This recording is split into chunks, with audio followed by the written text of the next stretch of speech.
मुझे अपनी समस्या समझाओ। आओ, आ जाओ आ जाओ आ जाओ। अरे मार क्यों नहीं इनको? इनसे कहिए आ जाओ आ जाओ आ जाओ। मैं बुला रही हूं, आने दीजिए, आने दीजिए इन्हें। आ जाओ बेटा।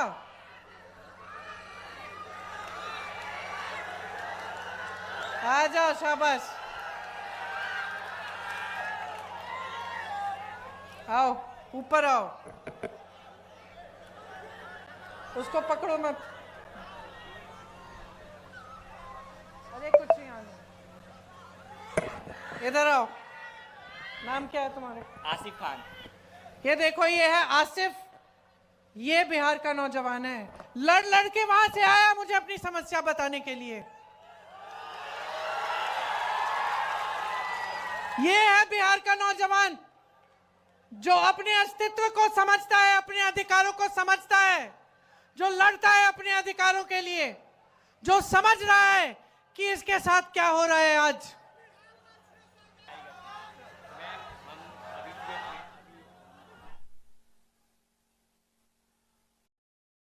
सुनिए, ये क्या बता रहे हैं मुझे कि इनके भाई ने नीट का एग्जाम दिया और उनके जैसे जो अभी एसएससी का एग्जाम, एसएससी का एग्जाम हुआ, उन्होंने काफ़ी नौजवानों ने वो एग्ज़ाम दिया और ये मुझे बता रहे हैं कि जिस तरह से रिजल्ट आ रहे हैं उससे दिख रहा है कि फिर से पेपर लीक हुआ है।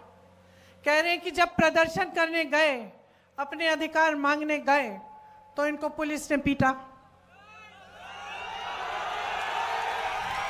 कि प्रशासन ने दबाने की कोशिश की।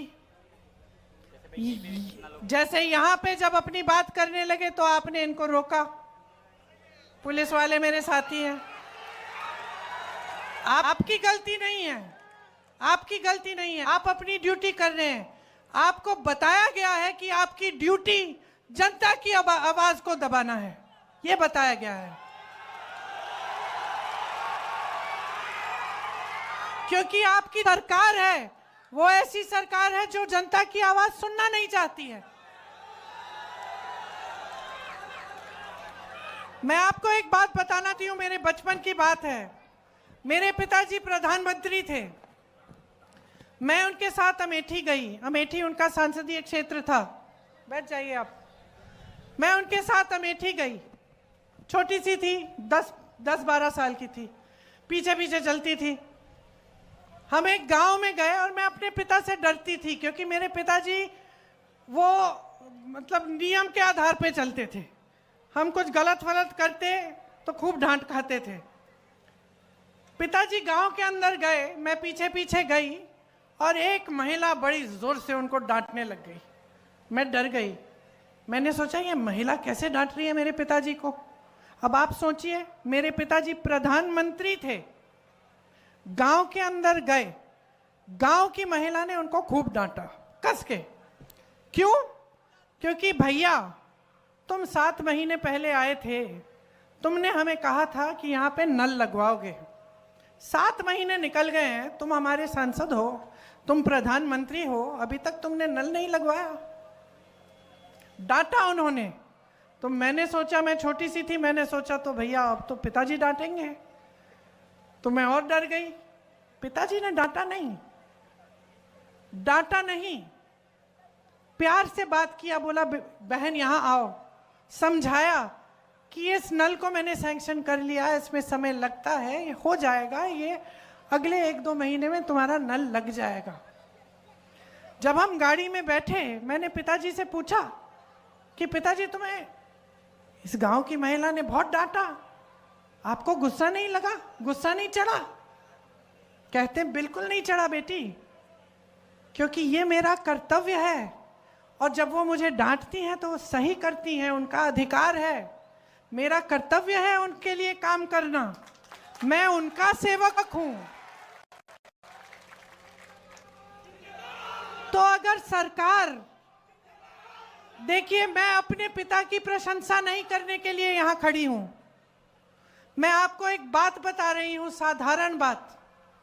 कि उस समय बड़े से बड़े नेताओं की क्या मानसिकता होती थी।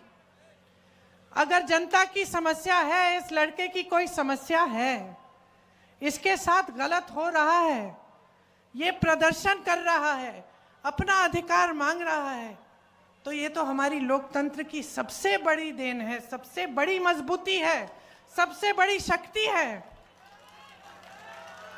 नेता को इसके सामने झुकना चाहिए, नेता को कहना चाहिए कि हाँ, हम तुम्हारी समस्या को का समाधान करने की कोशिश करेंगे। और जब नेता ऐसा होगा, जब सरकार ऐसी होगी, तब पुलिस भी ऐसी होगी। तब पुलिस आपको पीटेगी नहीं, तब पुलिस और प्रशासन भी आपको पीटेंगे नहीं, वो करने देंगे प्रदर्शन, खड़े रहेंगे। आप अपना प्रदर्शन करेंगे, वो खड़े रहेंगे, आप प्रदर्शन करके घर चले जाएंगे। तो इनकी गलती नहीं है, ये भी अपनी ड्यूटी कर रहे हैं, क्योंकि इनकी सरकार इनको कह रही है कि जाओ दबाओ इस प्रदर्शन को। तो समझ लीजिए कि बदलाव आपको हर स्तर पर चाहिए, आपको हर स्तर पर लाना है। आपको मानसिकता का बदलाव चाहिए, आपको सरकार जैसे चलती